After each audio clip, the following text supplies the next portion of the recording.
বাংলায় ক্ষমতায় আসার আগে বিজেপির মূল চাবিকাঠিই ছিল হিন্দুত্ব। ২৬-এর পালাবদলের বাংলায় মসনদে বসেছে বিজেপি।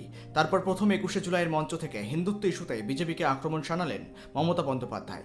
রাম মন্দিরের টাকা লুট থেকে মন্দিরে মন্দিরের প্রণামী লুট নিয়ে বিজেপিকে তোপ তৃণমূল সুপ্রিমোর। অযোধ্যা থেকে বদ্রীনাথ, বদ্রীনাথ থেকে রাম মন্দির, রাম নাই, মন্দিরও নাই, সব টাকা রাম নাম হয়ে গেছে। আর বলছে ঝুট। এরা হিন্দুত্ব করবে না হিন্দু ধর্ম করবে? এরা হিন্দু ধর্ম মানে না। বিজেপিকে আক্রমণ শানানোর পাশাপাশি মমতা বন্দ্যোপাধ্যায়ের মুখে একসঙ্গে চলার বার্তা। বিজেপিকে হারাতে ২১-এর মঞ্চে ফের ইন্ডি জোটকে আহ্বান জানালেন তৃণমূল সুপ্রিমো মমতা বন্দ্যোপাধ্যায়।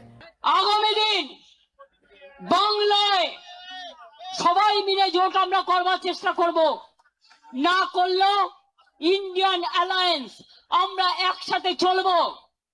আর আমরা যে শুরুটা করব তার কোনো শেষ থাকবে না, এটা মাথায় রাখতে হবে।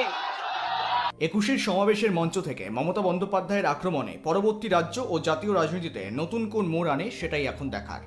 Bureau report, KTV Bangla.